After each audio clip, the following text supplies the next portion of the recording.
क्या आपकी त्वचा बार-बार लाल हो जाती है? क्या आपकी त्वचा में खुजली है, रैशेज़ है या कोई ऐसी स्किन एलर्जी है जो पीछा नहीं छोड़ रही? तो ये वीडियो आपके लिए ही है। तो आप इस वीडियो को बिल्कुल सही देख रहे हैं। हो सकता है इसका कारण आपके ग्रहों में छुपा हुआ हो।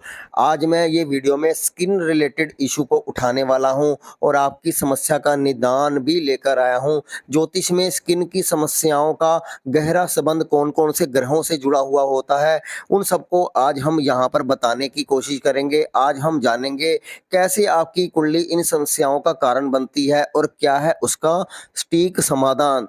देखो दोस्तों, सबसे पहले कोई भी अगर बीमारी होती है तो उसका मेडिकल ट्रीटमेंट साथ में ज़रूर लेना चाहिए, क्योंकि सिर्फ एस्ट्रोलॉजी से ही आपकी बीमारी ठीक हो जाएगी, ऐसा बिल्कुल भी नहीं होता। एस्ट्रोलॉजी हमें एक कारण देता है, हमें ग्रहों के बारे में बताता है, ग्रहों की जो नेगेटिव एनर्जी होती है हम उसको उपायों के माध्यम से रिड्यूस करते हैं। लेकिन इसका मतलब ये नहीं है कि हम उसका दान या उसकी शक्ति को अगर बढ़ाते हैं तो हमारी समस्या उसी से ही सोल्व हो जाएगी, क्योंकि जिसकी प्रॉब्लम वो चल रही होती है उसके साथ-साथ उसकी दवाई भी चलना बहुत ज़्यादा ज़रूरी है। इसलिए मेडिकल एस्ट्रोलॉजी भी संदर्भ में भी बहुत कुछ कहा गया है, तभी मेडिकल एस्ट्रोलॉजी भी बनी है कि आपको साथ में मेडिकल का भी यूज़ करना है।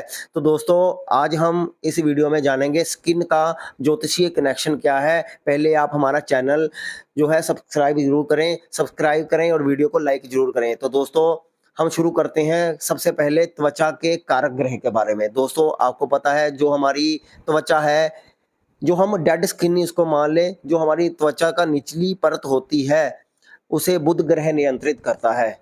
बुध शरीर की नर्वस सिस्टम को भी देखता है और स्किन की सेंसिटिविटी को भी दर्शाता है।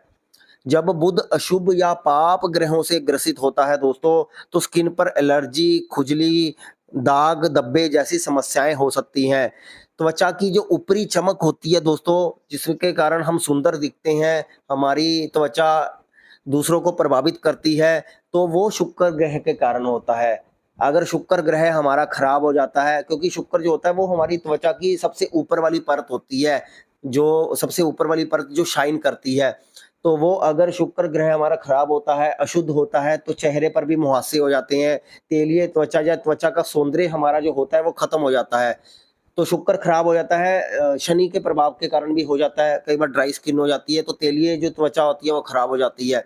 लेकिन आपको ये भी पता है कि बुध और शुक्र जब मिलते हैं, तो जिसको नहीं पता वो इस बात को समझे, बुध और शुक्र दोनों आपस में मिलते हैं तो सूर्य ग्रह की चमक बनती है, यानी चेहरा जो सामने वाला हमारे चेहरे से प्रभावित होता है। जैसे कोई लड़का किसी लड़की को देखता है, खूबसूरत लड़की को देखता है तो उसके प्रति अट्रैक्शन आ जाती है। तो वो क्या होता है, बुध और शुक्र के मिलने से सूर्य बलवान होता है, सूर्य की आभा मंडल हमें उसकी ओर खींचती है। तो त्वचा की जो आत्म चेतना होती है, आभा मंडल होती है, ऑरा होती है, वो सूर्य ग्रह रिप्रेजेंट करता है।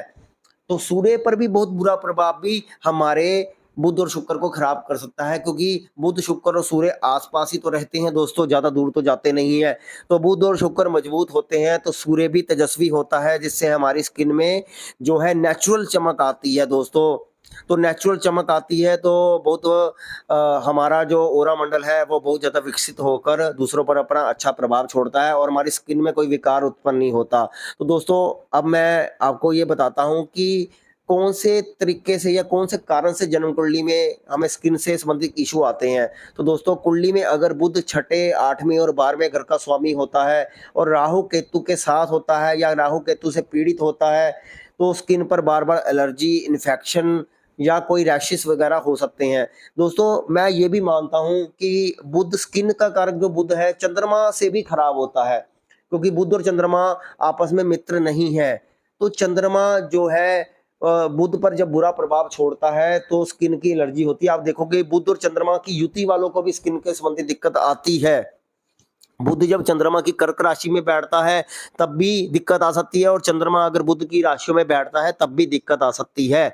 तो बहुत सारे ऐसे कारण होते हैं, बुध की और भी बीमारियां हो सकती हैं, लेकिन स्किन के साथ इश्यू के लिए हमें बुध को भी देखना है। जब ये तीनों ग्रह कहीं खराब होते हैं तो राहु या केतु में से कोई ना कोई एक्टिव होता है। जिसको फोड़े फिंसिया होते हैं उनका केतु ग्रह ज्यादा एक्टिव होता है, लेकिन जिनको इन्फेक्शन हो जाता है, बहुत ज्यादा एक्जिमा टाइप हो जाता है, वो राहु के कारण होता है।